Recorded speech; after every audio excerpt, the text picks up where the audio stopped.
सबसे पहले मैं पॉलिसीज की बात करूंगा, क्योंकि भारत की पॉलिसी पहले से ही आतंक के विरोध जीरो टॉलरेंस की रही है। Zero tolerance policy against terrorism, इसी नीति को लेकर भारत पिछले कई वर्षों से चल रहा है, 2014 से। और आतंकवादी गतिविधियों का मुकाबला करने के लिए निर्णायक नीतियां हम लाए हैं, चाहे वो यूपीए कानून को और मजबूत करने की बात हो, या फिर एनआईए एक्ट अमेंडमेंट बिल लाकर उसको ट्रूली फेडरल एजेंसी बनाया गया, जिस तरह से यूएस की एफबीआई की तरह। और अगर मैं ये कहूं, एक के बाद दूसरा कानून लाकर भारत में आतंकवाद की कमर तोड़ने के लिए कानूनी प्रक्रिया को, नीतियों को बनाने में भारत सरकार ने कहीं कोई कमी नहीं छोड़ी। दुनिया भर के मंच पर, अंतर्राष्ट्रीय कॉन्फ्रेंस में प्रधानमंत्री नरेंद्र मोदी जी ने लगातार आतंकवाद के खिलाफ दुनिया को एकजुट होने का लगातार आग्रह किया है। और 90वीं इंटरपोल जनरल असेंबली ये भी भारत में हुई, जहां 2000 से ज्यादा विदेशी अधिकारियों ने यहां पर भाग लिया। और ये global action against act of terrorism की घोषणा भी उसी के दौरान दिल्ली में की गई।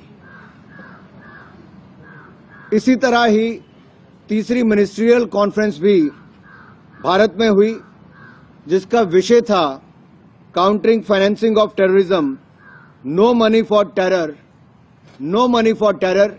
इसी के साथ इसी विषय को लेकर उसमें चर्चा भी हुई और पूरी दुनिया भर के देश आतंकवाद के खिलाफ लाने के लिए भारत ने एकजुट करने का काम भी किया। यही नहीं,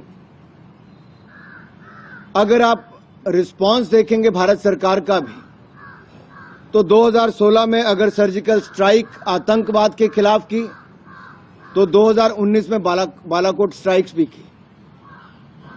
और 2014 के बाद लगातार आतंकवादियों को ठिकाने लगाने में हमारी सेना ने, हमारे बलों ने लगातार काम किया है। और अगर मैं जम्मू कश्मीर की ही बात करूं, तो 168% की कमी आतंकवाद की घटनाओं में जम्मू कश्मीर में आई है। और 94% कन्विक्शन रेट जो है वो टेरर फाइनेंस केसेस में है, यानी कि जो आतंकवाद को पैसा मुहैया कराते हैं, फाइनेंस करते हैं, उनकी कन्विक्शन का रेट भी 94% है। और जम्मू कश्मीर में आतंकवादी घटनाओं में 168% की कमी आई है। अगर मैं पूर्वोत्तर भारत की बात करूं, नॉर्थ ईस्ट की बात करूं, तो ये कह सकता हूं शांति का युग नॉर्थ ईस्ट में आया है। और इसमें 2014 के बाद इंसर्जेंसी वायलेंस में 80% की गिरावट आई है। 2014 के बाद सिविलियन डेथ्स में भी 89% की कमी आई है। और 6000 मिलिटेंट्स ने 2014 के बाद सरेंडर नॉर्थ ईस्ट में किया है।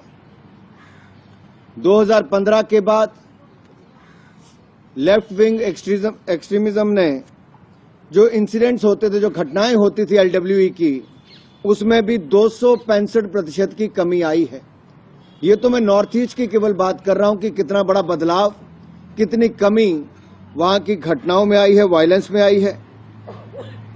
और जो वहां पर पीस ट्रीटी साइन की गई, वो भी अपने आप में एक बहुत बड़ा कदम है, जो मोदी सरकार की एक बहुत बड़ी सफलता है।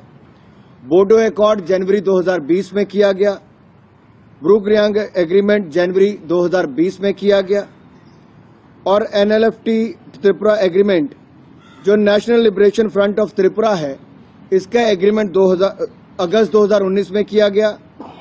और कार्बी एंगलोंग एग्रीमेंट सितंबर 2021 में किया गया। और Assam Meghalaya interstate boundary agreement March 2022 में किया गया। ये अपने आप में सारी पीस ट्रीटीज दिखाती हैं कि नॉर्थ ईस्ट में जो पिछले 75 साल में कोई नहीं कर पाया, वो मोदी सरकार ने करने का काम किया। घटनाएं भी कम हुई, सिविलियंस की मृत्यु भी कम हुई, इंसर्जेंसी की घटनाएं कम हुई।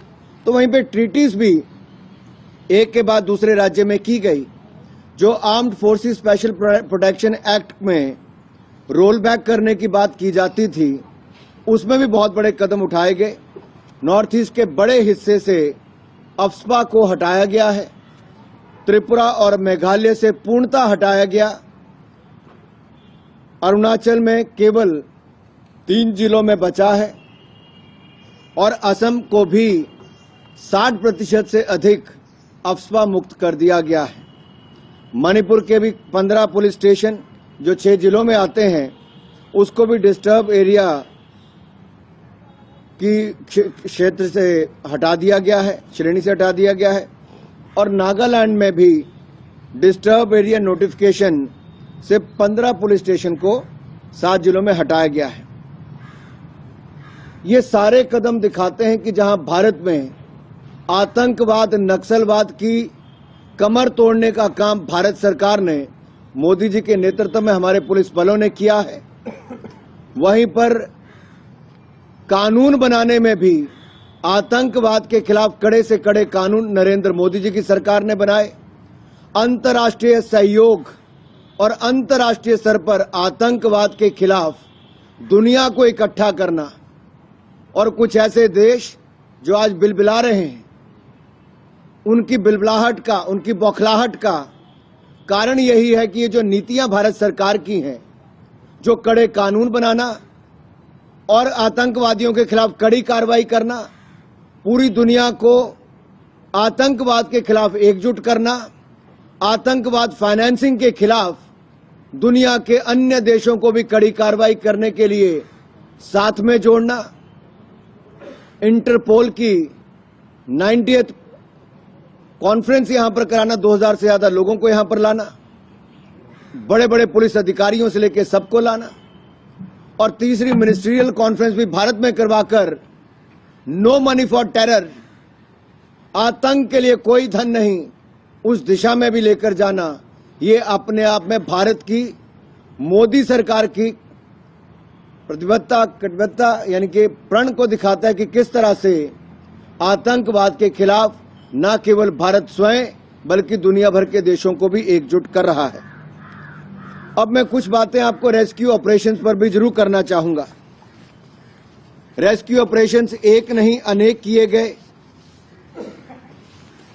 और ये तब हो पाया जब मोदी सरकार ने हर भारतीय की जान को महत्वपूर्ण समझा है। हमारे लिए प्रत्येक भारतीय का जीवन अहम है, और वैश्विक बचाव अभियान हमने लगातार दुनिया भर में चलाया। ऑपरेशन गंगा की अगर मैं बात करूं तो 2021-22 में आपने देखा होगा कि दुनिया भर में भारत ने अपने यूक्रेन में जो युद्ध के समय भारत के नागरिक, विशेष तौर पर विद्यार्थी फंस गए थे, उनको लाने का काम भी वापस किया। 22,500 भारतीय नागरिकों को ऑपरेशन गंगा के तहत 2022 में 1 फरवरी से लेकर मार्च महीने के बीच में निकाल कर लाया गया। 2021 में ऑपरेशन देवी शक्ति अफगानिस्तान से लगभग 670 भारतीयों को बचाकर वापस लाया गया।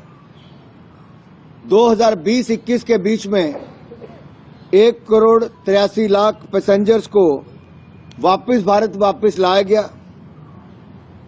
ये आज तक की सबसे बड़ी कोविड के टाइम पर ये ड्राइव की गई जो वंदे भारत मिशन के अंतर्गत लाया गया। वुहान एवैक्यूएशन जो चाइना से लगभग 645 पैसेंजर्स को लाया गया, उसमें से 654 पैसेंजर्स को लाया गया, जिसमें 647 भारतीय थे। इसी तरह से ही 2016 में ऑपरेशन संकट मोचन साउथ सुदान से 153 हिंदुस्तानियों को वापस लाया गया और 2 नेपालीज को भी। ऑपरेशन मैत्री में नेपाल से 5,000 इंडियंस को, भारतीयों को वापस लाया गया। और 170 फॉरेन नेशनल्स को यूएस, यूके, रशिया, जर्मनी, इन सब को नेपाल में जब भूकंप आया था तब वहां से निकालने का काम भारत ने किया। इराक और लीबिया से 7,000 भारतीयों को वापस लाया गया, इराक और लीबिया से, और ये 7,000 जो इराक से थे और 3600 लीबिया से भारत में वापस लाए गए। ऑपरेशन राहत में यमन से 6,710 लोगों को वापस लाया गया, जिसमें से 1,962 विदेशी भी थे। तो भारत ने हिंदुस्तान के लोगों की जान तो बचाई, भारतीय नागरिकों को युद्ध की भूमि से आपदा के समय भी और आतंक के उस घटनाओं के बीच में से भी वापस लाने का काम किया। तो भारत ने दुनिया भर में जो एक पहचान बनाई कि आतंकवाद के खिलाफ कड़ी कार्रवाई की, कड़ी नीतियां बनाई, और आपदा के समय, युद्ध के समय, आतंकवाद के समय भी भारतीयों को दुनिया के अलग अलग देशों से वापस लाने का काम किया। अंतर्राष्ट्रीय स्तर पर भी दूसरे देशों के विदेशी लोगों की जान बचाने का काम भी किया। तो भारत की छवि दुनिया भर में एक मदद करने वाले देश के रूप में बनी है, आतंकवाद के खिलाफ कड़ी कार्रवाई करने के रूप में बनी है। तो वहीं कुछ पड़ोसी देशों की आतंकवाद को बढ़ावा देने की बनी है, और ये दिखता है वो पड़ोसी न केवल आतंकवाद को बढ़ावा देते हैं बल्कि उसके लिए जोर जोर से बोलते भी हैं। उनका चेहरा बेनकाब हुआ है, अंतर्राष्ट्रीय स्तर पर हुआ है, और ये अपने आप में दिखाता है कि कैसे भारत, नया भारत, सशक्त भारत बना है। अगर आपका कोई सवाल हो तो आप पूछ सकते हैं। Sir, yesterday Prime Minister was in Northeast and he used football terminology and stated that whosoever has stopped development in Northeast, they have shown a red card to them. Congress has reacted to it and said that it's jumlebazi. Prime Minister is not speaking in real on real issues and it is just nonsense. देखिए, north east में insurgency की घटनाएं कितनी कम हुई 2014 से लेकर अब तक। नॉर्थ ईस्ट में पीस ट्रीटीज कितनी की गई, और नॉर्थ ईस्ट में सिविलियंस की जानें कितनी कम गई, कितनी गिरावट आई है उसमें। ये अपने आप में दिखाता है कि मोदी सरकार एक्ट ईस्ट पॉलिसी के अंतर्गत काम कर रही है। कांग्रेस ने वर्षों तक लुक ईस्ट पॉलिसी के अंतर्गत काम करते रहे, और कहीं ना कहीं 50 सालों में भी प्रोजेक्ट पूरे नहीं हुए। जो मोदी सरकार ने 50 साल पुराने प्रोजेक्ट्स को भी पूरा किया। तो इंफ्रास्ट्रक्चर जो बड़ा है, रोड, रेल, एयरपोर्ट और वाटरवेज, ये सारा मोदी सरकार की देन है। नॉर्थ ईस्ट में आतंकवाद की घटनाओं को, नक्सलवाद की घटनाओं को कम करना भी और विकास को नई ऊंचाइयों पर ले जाने का भी। जो पहला स्टेप होता है रेडिकलाइजेशन होता है, आपका जो मिनिस्ट्री है वो लगातार ऐसे हैंडल्स को बैन कर रहा है। बहुत सारे ऐसी कार्रवाई और भी देखने को मिलेगी। देखिए, नई टेक्नोलॉजी और नए प्लेटफॉर्म्स के बाद साइबर क्राइम भी अपने आप में एक बड़ी चुनौती बनी है। उसके खिलाफ भी मोदी सरकार ने बहुत शानदार काम किया है और आगे भी लगातार करते रहेंगे। जहां तक कई प्लेटफॉर्म्स का इस्तेमाल करके रेडिकलाइजेशन करने का काम किया गया, और भारत में तो एक संगठन ऐसा भी है जिसने समाज कल्याण की बात करने की प्लेटफॉर्म की बात करके रेडिकलाइजेशन पर जोर दिया, तो उस पर प्रतिबंध लगाने में भी मोदी सरकार पीछे नहीं हटी है। वो कड़ी कार्रवाई हमने उनके खिलाफ की, उनके लोगों को गिरफ्तार भी किया गया। तो जो भी आतंकवादी घटना को अंजाम देने का प्रयास करेगा उसके खिलाफ भी कड़ी कार्रवाई मोदी सरकार में हुई। जो रेडिकलाइजेशन करने का प्रयास करता है उनको बैन करने का काम भी किया, उनके खिलाफ भी कड़ी कार्रवाई की, और आगे भी इसमें कोई कमी नहीं आएगी और तेजी ही आएगी। एक सवाल मेरा है आपसे जिस तरीके से अपोजिशन बार बार आपसे आरोप लगा रही है, राहुल गांधी से भी कोई नेता लगातार बोल चुके हैं कि क्या सरकार ईद के मामले में और अरुणाचल प्रदेश के मामले में कुछ छुपा रही, प्रधानमंत्री बयान क्यों नहीं देते, प्रधानमंत्री इस पर स्पष्ट क्यों नहीं करते, इस पर जरा मुझे राहुल गांधी। देखिए, रक्षा मंत्री जी ने बड़ी विस्तार में इस पर अपनी स्टेटमेंट दे दी है और इस पर कुछ और कहना उचित नहीं होगा। मैं इतना ही कहूंगा, कम से कम वो लोग तो प्रश्न ना उठाएं जो डोकलाम की घटना के समय किनके साथ पाए गए, क्या पीते पाए गए, किस देश के वो अधिकारी थे, किन देश के लोगों से उन्होंने फंडिंग ली। राहुल जी, क्या चाइना के अधिकारियों के साथ आप थे? क्या भारतीय सेना के ऊपर उस समय प्रश्न चिन्ह आप खड़ा कर रहे थे? क्या चाइनी दूतावास से फंडिंग राजीव गांधी फाउंडेशन ने ली? इस पर राहुल गांधी चुप क्यों है? क्यों जुबान बंद हो गई? और जब हमारे सैनिकों ने मुंह तोड़ जवाब डोकलाम पे भी दिया और सर्जिकल स्ट्राइक और बालाकोट स्ट्राइक्स भी की, तब भी क्या राहुल गांधी जी और कुछ विपक्ष के नेता प्रश्न चिन्ह खड़े करते रहे? ये तो अपनी सेना पर प्रश्न चिन्ह खड़े करने वाले हैं। हम तो अपनी सेना को मजबूत करते हैं। देखिए कैसे 10 साल कांग्रेस की सरकार रही, कांग्रेस ने एक भी बुलेट प्रूफ जैकेट खरीद कर नहीं थी। मोदी सरकार ने 2 लाख से ज्यादा बुलेट प्रूफ जैकेट दे दी, स्नो बूट्स दे दिए, लेटेस्ट हथियार दे दिए, राफेल विमान दे दिए, लेटेस्ट हथियारों से लेकर फाइटर जेट्स तक दिए और make in India defence sector में करके अब दुनिया पर निर्भर नहीं, आत्मनिर्भर भारत रक्षा के क्षेत्र में बनाने का काम किया। तो प्रधानमंत्री मोदी जी के नेतृत्व में हुआ। हमने अपनी सेना को मजबूत किया। जी, आपने आतंकवाद की बात कही, खालिस्तान आतंकवाद बहुत बड़ी चुनौती बनकर उभरा है, इसको कैसे देखती है? देखिए, पंजाब में सरकार बदलने के बाद जैसे आम आदमी पार्टी की सरकार आई तो 3 महीनों में 70 से ज्यादा लोगों की वहां पर हत्याएं हो गई, गैंग वॉर चलनी शुरू हो गई, मशहूर गायक की हत्या कर दी गई, फिरौती के काम शुरू हो गए और सीमा पार से कुछ घटनाओं को अंजाम देने के प्रयास भी हुए। और जिस तरह से खालिस्तान के बात वापस सुनने को मिली है, मेरा तो इतना ही रहेगा कि बॉर्डर स्टेट है, कमजोर सरकार से काम नहीं चल सकता। जिस तरह से केंद्र में मोदी सरकार ने कड़ी कार्रवाई आतंकवाद के खिलाफ की है, उसी तरह की कार्रवाई पंजाब में भी होनी चाहिए। ऐसी सोच को फिर पनपने नहीं देना चाहिए। सर, एक सवाल मेरा है, विपक्ष आप कह रहे हैं कि इतने सारे काम किए, पूरे दुनिया भर के में आतंक के खिलाफ माहौल बनाया, लेकिन विपक्ष आरोप लगाता है कि कुछ देश ऐसे हैं जिससे अभी भी आप डरते हैं और उनके बारे में बात नहीं करते। देखिए, मैं इतना ही कहूंगा, ये 1962 का भारत नहीं, 2022 का भारत है, जिसने दुनिया में भारत की नई पहचान बनाई। चाहे योग हो तब अंतर्राष्ट्रीय स्तर पर लेकर गए, दुनिया के 2 देशों में युद्ध चल रहा हो तो शांति की बात कर कि ये युद्ध का समय नहीं, तो प्रधानमंत्री मोदी जी ने दुनिया को बताया कि कहां पर चलना है, क्या आगे का रास्ता है, और दुनिया ने उसको सराहा है।